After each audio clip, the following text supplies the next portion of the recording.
Good evening, everyone. It's a quiet opening night, relatively speaking, for the high school football season in the Upper Peninsula. Just 3 games in the UP and 2 in the Lower Peninsula involving teams from our area. In Delta County, Escanaba and new coach Dave Howes entertained the Alpena Wildcats. Alpena returned the opening kickoff 69 yards, but Escanaba's defense came to the rescue. C.J. Barron interrupts this 4th down pass, and Escanaba takes over. After an exchange of punts, Alpena is backed up. Running back Wade Rosnowski loses the football. It appears that Paul Karn recovered for the Eskimos on the Wildcat 15, but they could not cash in on the opportunity. Let's go to the second quarter. Escanaba driving 3rd and 8 on the Wildcat 21. Quarterback Logan Lamb finds Dalton Deneau behind the linebacker. He dashes down maybe inside the 1-yard line before getting pushed out of bounds. Bummed, I know. Next play, Logan Lamb carries it in for a 7-0 Escanaba lead. That was the halftime score. Lamb scored twice in the second half, and Escanaba, I should say, wins the opener over Alpena 21-7. To 8-man football we go. The Battle of Noah's Ark, 2x2, as the Panthers of Ewan Trout Creek entertain the Panthers of Pickford. We pick it up in the second quarter, and the game is knotted at 14. After recovering a fumble, Pickford is deep in ETC territory, and Ian Fyrak takes it in from a yard out for the score, and Pickford has a 20-14 lead. Later, Fyrak with the pass, Derek Eddington on the quick slant. He juggles it, but he grabs it, and he moves the chains. Later in the drive, a handoff to Wyatt Boyk. He runs the sweep. He'll bounce off a couple people and into the end zone. 2-point conversion good, 28-14 Pickford at the intermission. Second half, here comes Pickford again, and it's Boyk again going into the end zone, and Pickford goes on to win 56-22.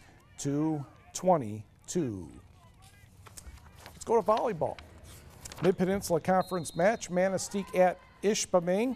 Brooke Wiskin, Sydney Chartier for the Emeralds. This is Manistee in the far court. And Allie Nagy with the clean kill, 12-3 Emeralds. Moments later, Lexi Carlson, Sydney Chartier, Rachel Ryan. Very nicely done with the cross-court placement, 13-3 green and white. Hematites respond with a hustle point off the block of Hannah Smith. It's Sinead Corvola, Mario Morton, and Corvola off the net court and good. But the Emeralds still lead 13-4. The Hematites were missing too many serves to the dismay of Coach Brianna Bancroft. Best way to get on camera, serve one right at me. Brianna Ritchie gets the ace. I make the catch. 18-7 Manistee. Michaela Hinkson buries the kill on the next point. Emeralds won the first set 25-11, and the match 3-0. Westwood High School has 8 new tennis courts for the school year. Coach Chris Jackson puts them to good use as 5 other teams join the Patriots for the Westwood Invitational.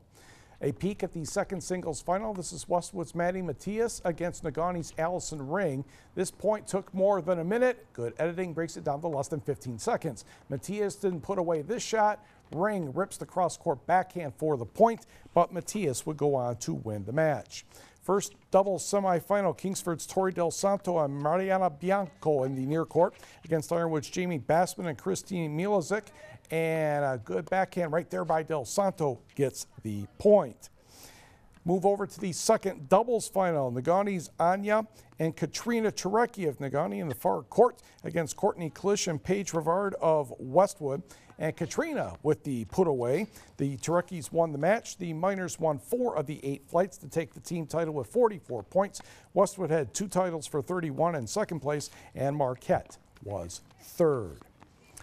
The National Football League has suspended Packers defensive tackle LaTroy Guyon without pay for the first 3 games of the regular season, saying the 8-year pro violated the league's substance abuse policy.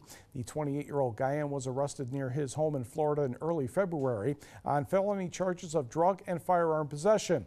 A traffic stop turned up 3/4 pound of marijuana, a handgun, and a bag containing more than $190,000 in cash. Signed by the Packers as a free agent last year after playing for the NFC North rival Minnesota Vikings, Guyan started every game for the first time in his career. He had career highs of 62 tackles and 3.5 sacks.